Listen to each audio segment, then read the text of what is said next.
itu, emak memasak juadah istimewa daripada biasa. Gulai ikan sembilang kegemaran Abah menjadi menu utama. Emak juga turut memasak sambal udang petai, sayur keladi, gulai ayam kampung dan ikan terumpuk cicah air asam. Malam itu, Abah menambah sebanyak 3 kali. Kami semua kehairanan dengan selera Abah yang tiba-tiba bertambah. Aku yang tidak menjamah ikan sungai pun dipaksa merasanya walaupun sedikit. Sedap wujudnya, apalagi kalau emak yang memasak. Malam itu, aku kira malam keramat apabila Alung dan Acik yang bertahun-tahun tidak bertegur sapa menampakkan tanda akan berdamai. Benar, air yang dicincang tidak akan putus. Entah, aku tidak tahu punca persengketaan mereka, kata Abah, hal orang lelaki. Malam itu, malam kenangan yang akan aku ingat sampai bila-bila. Selepas 3 bulan berlalu, keluarga kami jadi murung kerana dilanda musibah yang paling memedihkan. Ratu hati kami pergi menghadap Ilahi.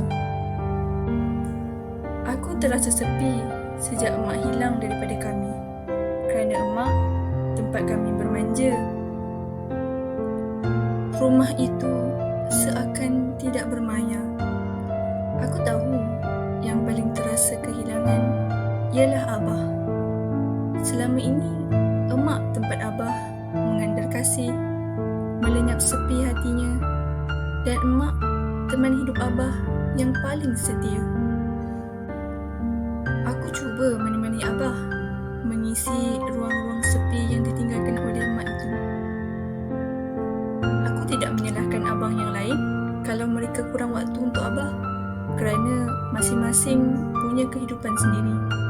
Aku kira Abah juga mengerti. Begitulah pusingan hidup, kata Abah suatu ketika sambil mengusap helai rambutku yang panjang. Aku membela rambutku kerana Abah. Anak perempuan manis kalau membela rambut panjang, tambah Abah lagi. Aku tidak pernah menyesal kerana menolak tawaran belajar di luar negara dan memilih universiti tempatan untuk menyambung cita-cita menjadi doktor seperti Alung. Aku lebih menyesal kalau meninggalkan Abah dalam kerinduan dan kesepian. Aku kira aku paling rapat dengan Abah. Mungkin kerana aku satu-satunya anak perempuan Abah. Disebabkan Abah, aku menolak cinta Dr. Lokman.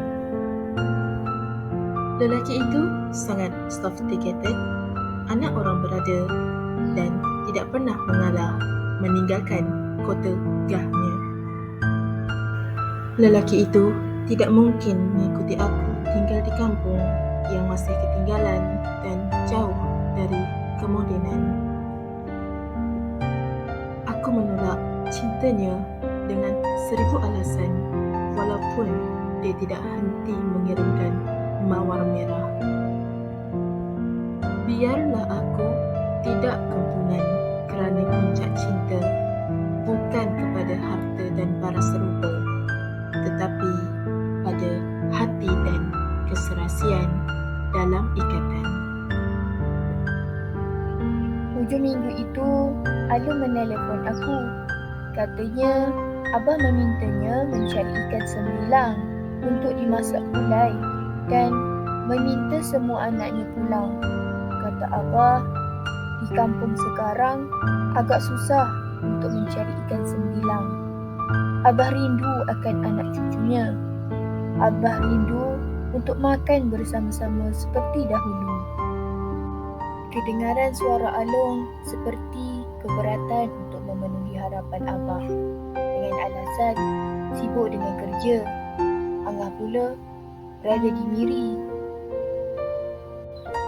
Hujung minggu itu, hanya aku dan Acik serta isterinya yang sarap mengandung anak pertama yang pulang.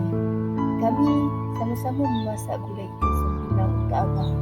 Mungkin tidak sesedap masakan arwah emak, tetapi Aku harap Abah gembira dan kempunan Abah tertanggal. Sesudah menjamah nasi pada malam itu dan melayan kami berbual di anjung, tempat yang selalu menjadi pilihan kami untuk berkumpul, Abah meminta diri untuk masuk tidur. Sebelum itu, banyak cerita yang Abah kongsi bersama kami. Kisah mudanya yang bergelar guru, tetapi sayang, tidak seorang pun anak-anaknya berminat untuk menyambung kerjaya Abah sebagai pendidik. Tetapi Abah tidak kesal. Pelajaran dan ilmu agama sudah ditinggalkan untuk anak-anaknya.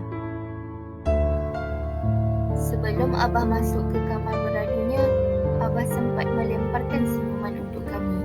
Katanya, alangkah indah kalau semua anaknya dapat pulang. Sesekali nampak di raut wajahnya kesal kerana tidak semua dapat pulang ke rumah. Abah juga memuji gulai sembilangku.